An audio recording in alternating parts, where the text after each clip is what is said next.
Bismillahirrahmanirrahim. Assalamualaikum warahmatullahi wabarakatuh. Alhamdulillah wassalatu wassalamu ala Rasulillah wa ala alihi wa sahbihi wa man da'a bi da'watihi wastanna bi sunnatihi ila yaumi liqa'i rabbih. Saya diberikan kehormatan. Tanaman yang diletakkan benihnya di dalam tanah, setelah kulitnya pecah disiram dengan air terus menerus didoakan, lalu berbatang, bertunas, bercabang, berputik, berbuah. Sekarang buahnya sudah ranum, tinggal dipetik, tapi kemudian yang menanam itu tidak mau memetiknya, menunggu Abdul Somad datang untuk memetiknya. Lalu kemudian ketika buah yang sudah masak, cantik, indah, harum, semerbak dipetik, dipoto. Fotonya di-share. Semua orang mengatakan buah ditanam Abdul Somad. Padahal Abdul Somad cuma numpang foto untuk memetik buah saja. Di dunia semua orang yang melihat memuji Abdul Somad. Fotonya di-upload di Instagram, di Facebook, mereka mengatakan mantap, mantap, mantap, keren, teruskan, oke, like. Tapi dalam catatan malaikat itu adalah jerih payah Kiai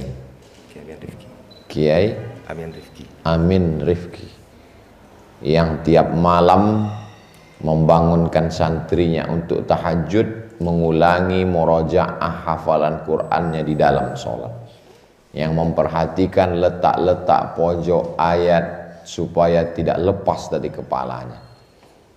Mereka ini adalah orang-orang yang tidak memerlukan pujian manusia. Kam min masyhurin fil ard walam yakun ma'rufan fis sama. Berapa banyak orang yang masyhur di bumi tapi tak dikenal malaikat di langit, karena mereka takut keikhlasannya rusak karena pujian manusia. Jadi saya hari ini sedang menjelaskan posisi Al-Fakir Abdul Somad adalah memberikan motivasi buat adik-adik, walaupun yang diberikan motivasi ini adalah orang-orang yang sudah dipilih oleh Allah Subhanahu wa ta'ala. Ini poin yang pertama, supaya kita jangan sampai salah langkah, jangan sampai salah pikir. Gara-gara salah pikir, salah ngomong, salah bertindak, salah bersikap, karena tidak bisa memposisikan diri. Siapa Abdul Somad untuk memberikan kami motivasi, mendidik kami? Saya diberikan kehormatan. Saya saat ini adalah dianggap sebagai saudara yang memberikan sepatah dua patah kata supaya menjadi bekal. Mudah-mudahan ketika pesan-pesan ini sampai, adik-adik mengamalkan, pahalanya mengalir juga ke kuburan Abdul Somad kalau dia mati menghadap Allah Subhanahu wa ta'ala sebagai amal jariah. Poin yang pertama, pentingnya kita memposisikan diri. Siapa kita? Kalau ada orang pakai celana pendek karena dia pemain bola, biasa saja. Kenapa demikian? Semua orang tahu dia main bola. Tapi kalau ada orang penghafal Quran, walaupun dia pakai celana panjang, nggak pakai peci, orang berbisik. Kenapa? Tidak pandai memposisikan diri. Seandainya saya datang pagi ini, Ustaz Somad, tolong berikan pembekalan untuk adik-adik kita hafiz Quran. Ya, insya Allah datang. Tiba-tiba saya datang kemari pakai jaket kulit, pakai celana jeans, pakai helm. Hai guys. Secara fikih nggak salah. Kenapa? Karena menutup aurat baina surrati war rukbah, antara pusar dan lutut sudah tertutup. Saya pakai jaket kulit, nggak salah. Pakai celana jeans, nggak salah. Pakai helm, nggak salah. Tapi adabnya kena. Makanya ada ditulis adab hamalatul Quran. Maka posisikanlah diri. Tertawa terbahak-bahak, nggak salah. Lucu, senang, nggak salah.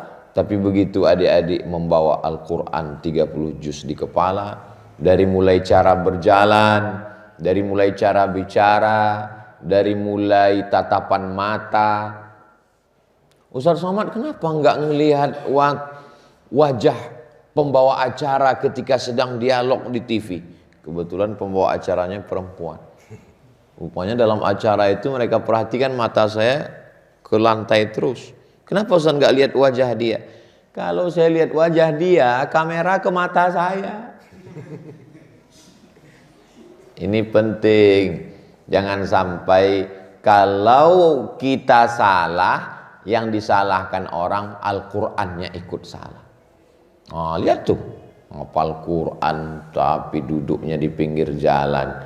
Makanya adab fauqal ilmi. Al-adab fauqal ilmi. Adab-adab ini penting. Supaya kita jangan sampai salah adab. Karena ketika kita salah, yang disalahkan orang nanti pondoknya. Ketika kita salah, yang disalahkan orang kiainya. Ketika kita salah, yang disalahkan orang na'udzubillah Al-Qur'annya. Dan ketika kita salah, yang disalahkan orang Islamnya. Dan ketika salah, yang disalahkan orang, siapa dulu yang memberikan pembekalannya? Abdul Somad. Oh ya jelas, ini orangnya memang bermasalah. Makanya dia pun mendidik orang jadi masalah. Ya nggak salah lagi, memang sudah masalah. Disitulah letak masalahnya. Nah, jadi perlu kembali menyegarkan ingatan, sering duduk dengan kiai, minta nasihat. Walaupun saat ini nampaknya Al-Fakir Abdul Somad yang diberikan kesempatan, tapi nanti sowan ketemu. Saya dalam 1 bulan setiap pergi ke daerah pasti ketemu kiai. Doakan saya kiai, beri saya nasihat kiai. Kenapa? Karena tidak ada lagi orang menasihati kita. Adik-adik sudah hafal Quran, orang segan mau nasihati. Tapi kalau ketemu kiai sepuh yang lebih tua, yang lebih banyak makan asam garam kehidupan, yang lebih berpengalaman, andai dia tidak memberikan nasihat, paling tidak dia berikan doa. Doanya meluluhkan hati, sombongnya hilang, angkuhnya terbang, hatinya terbuka, pikirannya open minded, open terbuka mind pikiran untuk menerima saran, sumbangsih, kontribusi dari orang lain. Poin yang pertama.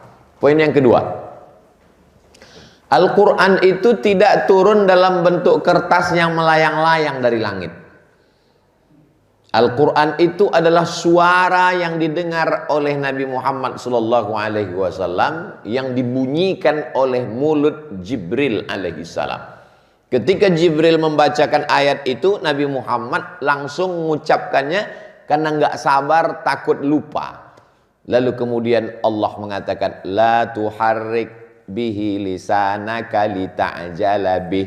Jangan gerakkan lidahmu ketika Jibril baca ayat. Inna alaina jam'ahu wa qur'anah. Kami yang akan mengumpulkan bacaannya dan kami yang membacakannya.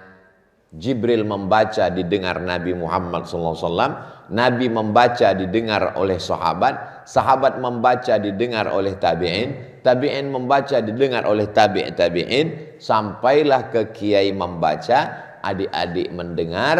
Maka suatu kehormatan. Bunyinya sama, suaranya sama, nafasnya sama, bersanad bersambung sampai ke Sayyidina Maulana Muhammad sallallahu alaihi wasallam. Ini tidak ada dalam ajaran lain. Kitab sucinya diterjemahkan, diolah, diedit, diotak-atik. Tapi Al-Quran, inna nahnu nazzalna dzikra wa inna lahu lahafizun. 5 kali taukid. Inna nahnu nazzalna wa inna lahafizun. 5. Kenapa Allah sampai 5 kali mengatakan kami? Syukran kiai, jazakumullah. Kenapa sampai 5 kali? Allah itu berapa? Qul huwallahu ahad. Allah itu berapa? La ilaha illa huwa. Tapi kenapa dia ulang sampai 5 kali di situ? Dia ingin mengatakan kami. Tapi dia satu. Kenapa dia katakan kami? Karena para penghafal Quran juga ikut dilibatkan untuk menjaga Al-Quran. Kalau tidak ada adik-adik penghafal Quran, terbakar Al-Quran di perpustakaan, banjir bandang tsunami, hilang semua Al-Quran. Datang serangan dari tentara Mongol menghancurkan Bani Abbasiyah. Mereka ambil Al-Quran, kitab-kitab tafsir, mereka buang ke sungai Efrat dan sungai Tigris sampai warnanya berubah menjadi hitam karena tintanya luntur. Jembatan tidak ada, kuda menyeberang di atas kitab-kitab. Kenapa Al-Quran masih ada sekarang? Karena ada penghafal Al-Quran. Dan kalau orang mengatakan ini zaman gila Ustadz, banyak peminum khamar, banyak pecandu narkoba, la tasubud dahra, jangan kau caci maki zaman, karena zaman tidak salah. Yang salah adalah manusia yang mengisi zaman. Adik-adik adalah bukti bahwa zaman tidak bersalah. Siapa yang mengatakan internet salah? Siapa yang mengatakan zaman salah? Siapa yang mengatakan dunia sudah rusak? Hari ini kita melihat ada anak-anak yang tumbuh sebagai penghafal Quran. Kalian adalah bukti kebenaran. Allah berjanji, sanurihim ayatina fil afaq, kami akan tunjukkan tanda-tanda kebesaran kami di atas muka bumi, hatta yatabayyana lahum annahul haq, sampai mereka yakin bahwa Al-Quran itu adalah kebenaran yang nyata. Tanzilal azizir rahim, dia turun dari Allah subhanahu wa ta'ala.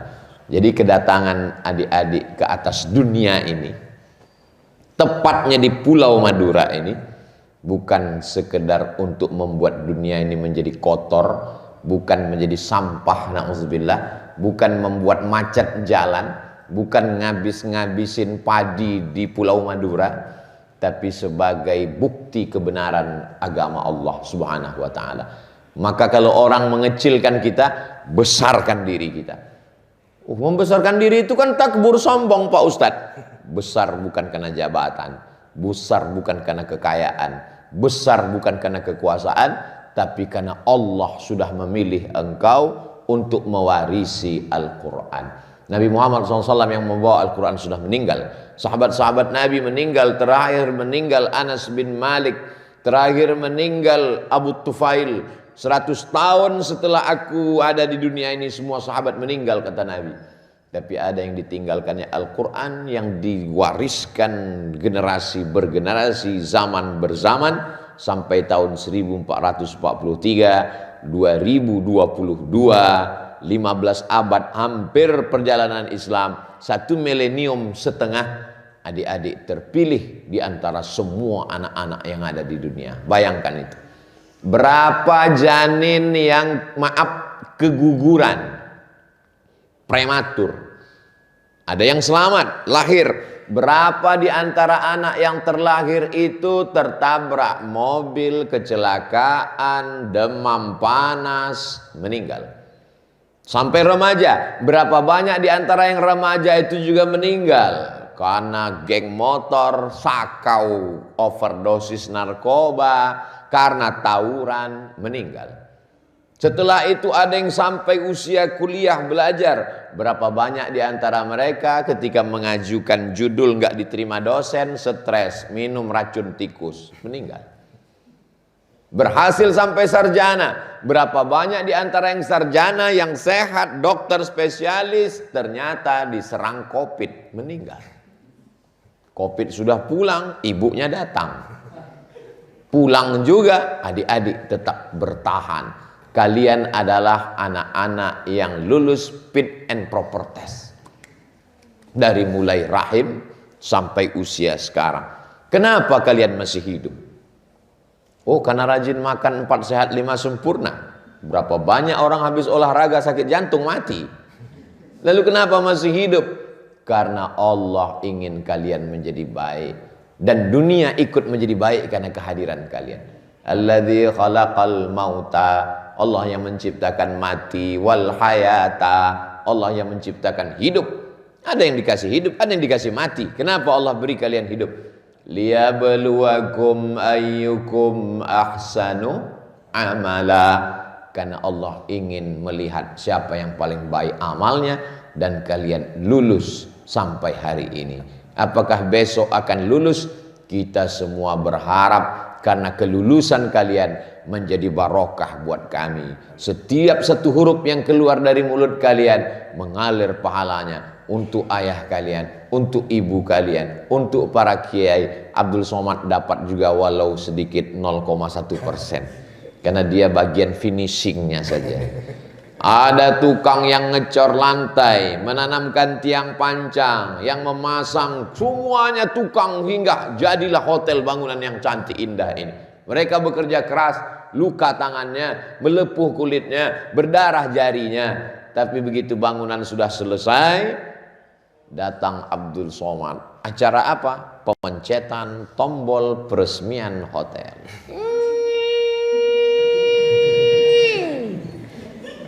Ini namanya kerja titik bah. Apa maksud titik bah? Tulisan kaligrafinya sudah cantik. Bismillahirrahmanirrahim. Cantik luar biasa. Tapi titiknya kurang. Maka datang Abdul Somad. Berikut ini peletakan titik bah. Semua menyangka itu tulisan siapa? Abdul Somad. Padahal dia hanya meletakkan titik ba-nya saja. Begitulah Allah Subhanahu wa taala memuliakan adik-adik sekalian. Yang ketiga adalah kalau ada orang punya anak, anaknya pandai nyanyi, dia bangga. Itu anak siapa? Anak saya. Kok pandai nyanyi? Siapa dulu ibunya? Luar biasa. Ada anaknya kaya, dia bangga. Tapi jangan lupa, berapa lama penyanyi bertahan? Setelah itu suaranya hilang. Cantik diisi plastik. Plastiknya keluar, tua, ompong, peot. Top. Ada orang yang punya jabatan. Itu anak siapa yang jadi pejabat? Anak saya. Berapa lama jabatan? 2 periode. Setelah itu KPK datang.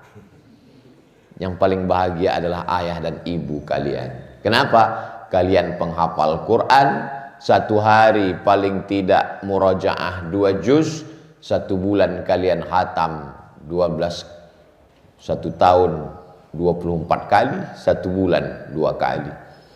Sampai hari kiamat. Dan kalian nanti akan punya murid, mendirikan pondok pesantren tahfiz Quran. Murid kalian punya murid, murid kalian punya murid, menggurita. Yang awalnya hari ini adik-adik perempuan 6, laki-laki 4 atau 3? 5. Ada 1 di balik tiang, nggak kelihatan.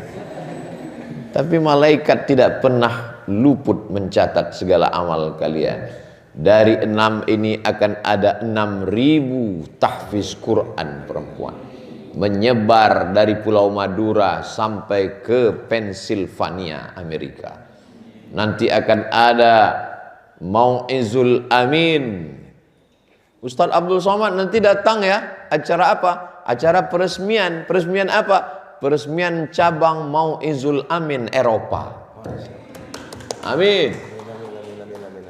Ketika itulah nanti orang akan berkata, oh, Republik Indonesia kebanggaan kita. Dari mana itu datang? Dari Indonesia. Indonesia bagian mananya? Bagian Pulau Madura, Provinsi Jawa Timur, Negara Kesatuan Republik Indonesia. Banggakan. Ada orang yang bisa membuat pesawat, pesawatnya meledak, hilang. Tapi kalau orang yang hafal Quran, ketika orang tuanya meninggal, dia membaca Al-Quran, la aqulu alif lam mim. Alif lam mim tidak terhitung 1 huruf. Likulli harfin asyru amsalihha. Setiap huruf dibalas 10 kebaikan. Bayangkan adik-adik 1 hari membaca 1 halaman, 2 halaman, 20 halaman, 1 juz. Habis itu pahalanya melimpah ruah. Kalau orang tuanya masih hidup, disehatkan Allah badannya. Kalau orang tuanya sudah meninggal dunia, dilapangkan Allah alam kuburnya. Kenapa? Wa idza quri'al Qur'an fastami'u lahu wa ansitu la'allakum turhamun. Turun rahmat Allah disebabkan Al-Qur'an. Itulah mengapa kita minta turun rahmat dengan Al-Qur'an. Allahumma arhamna bil Qur'an. Turunkanlah rahmat kepada kami barokah Al-Qur'an. Jadi kalau mau Pulau Madura ini selalu dapat curahan rahmat, kalau mau Republik Indonesia ini tidak putus dari rahmat, maka salah satu jalan adalah memperbanyak para penghafal Quran. Adik-adikku sekalian, kalian yang menyebabkan turunnya rahmat Allah ke Pulau Madura ini insyaallah. Di samping para alim ulama, para kiai kita, tapi kalian salah satu penyebab turunnya rahmat Allah Subhanahu wa taala. Jadi ketika kalian pulang ke rumah, rahmat turun di rumah. Kalian masuk ke kamar, rahmatnya turun ke kamar. Saya masih ingat ketika masih kecil, diundang penghafal Quran, dibawa ke ruang tamu, dibawa ke kamar tidur, dibawa ke dapur, dibawa ke seluruh rumah. Saya heran. Masih SD, saya nggak tahu. Kebetulan ada yang menang musabaqah tilawatil Quran, diundang baca Quran jalan keliling. Kenapa? Sekarang baru paham.